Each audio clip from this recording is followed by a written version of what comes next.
Moi, je suis fatigué, je suis obligé de bouger, de travailler. Oui, c'est pour ça. Voilà. Si, ça existe. Ouais. Alors c'est quoi la fatigue? Eh bien, quand on fait beaucoup d'heures dans la semaine, on est fatigué après. Parce qu'on lève des poids, parce qu'il faut réfléchir à certaines choses, pour travailler.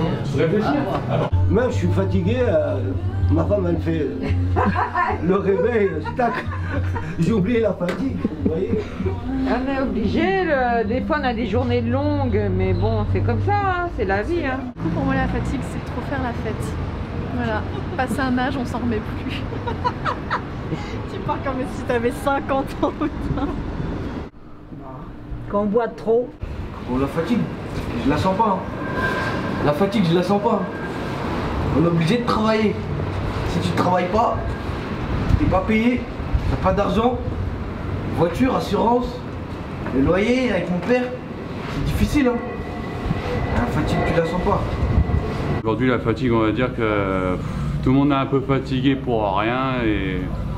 Je dors pas, je dors 5 heures, max.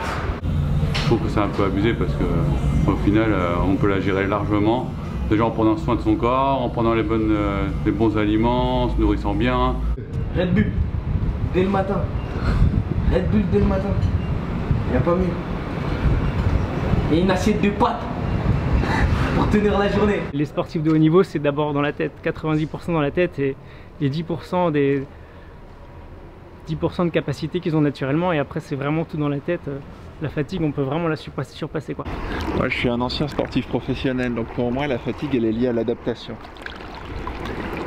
Dans le sens où on crée une fatigue qui nous permet ensuite d'adapter le corps, d'adapter le mental.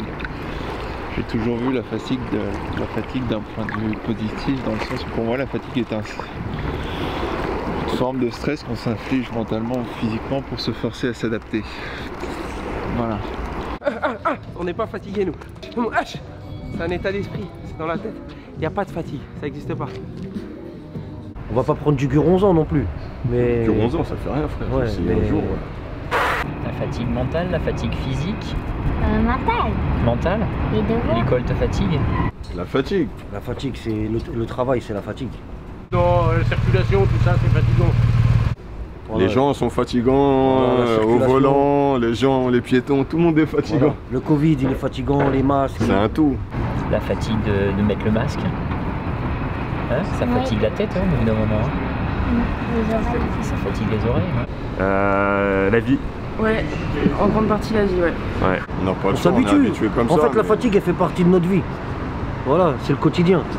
Voilà, si on est fatigué, si on dit tout le temps on est fatigué, on fait plus rien. C'est la fatigue morale, c'est la fatigue physique, c'est la pollution, c'est le bruit sonore, la pollution sonore. La fatigue, c'est ça. On déplace la planète. Voilà, des événements, crise sanitaire, politique. La fatigue, oui, c'est aussi en fait un stress permanent. C'est le stress permanent que nous inflige la société qui fait qu'on est constamment fatigué.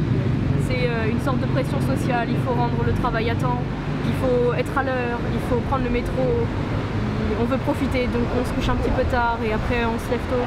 La fatigue, c'est vraiment un stress permanent, il faut courir tout le temps, il faut tout préparer à l'avance, tout organiser. Maintenant, par exemple, pendant les études, on peut pas se dire « Ah, l'année prochaine, je fais un Erasmus » ou « L'année prochaine, je passe l'agrégation ».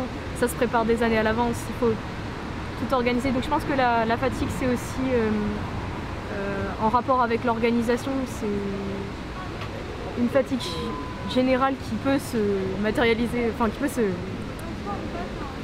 s'achever en flemme. Voilà, ne soyons pas fatigués, malgré la conjoncture économique actuelle. Comme je suis pédiatre, je travaille quand même au quotidien avec beaucoup de familles. Et dans la fatigue, il y a ce terme qu'on entend beaucoup en ce moment qui, je ne sais pas s'il est forcément toujours adapté, mais la charge mentale, c'est-à-dire cumuler la fatigue du travail, des obligations familiales, tout ce qui va être s'occuper des enfants, le ménage, l'école, etc. Il y a déjà la charge de ce que ça représente et la charge de ce que la société nous impose de faire pour que ce soit bien comme il faut.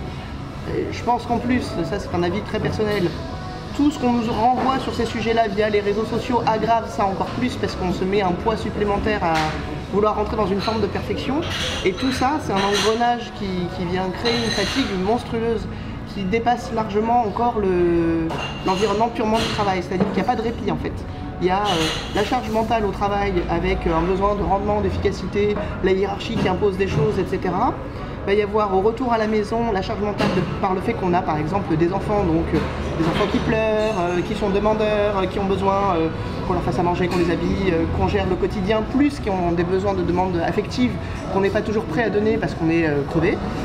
Après il y a l'organisation du quotidien et on se rajoute à ça, en plus de ça, une espèce de pression pour faire absolument tout sur un modèle un peu calqué et qu'on nous montre en permanence. Et ça je pense que c'est juste écrasant. La fatigue, c'est la suite du Covid, c'est se retrouver après n'avoir rien fait pendant 1 an et demi ou 2, de ne plus avoir envie de rien faire. Et là, il faut vraiment se donner des coups de pied dans les fesses pour rebondir. Et c'est ce que je fais depuis quelques jours, parce que je sentais que ça n'allait plus. La fatigue, c'est de ne plus avoir envie de rien faire. Donc profitons-en et ne laissons pas la fatigue nous submerger. Voilà. Toi, t'es pas petit café. On va boire un café. Ouais. Là, vous voyez, je prends un café, là, j'ai oublié la fatigue.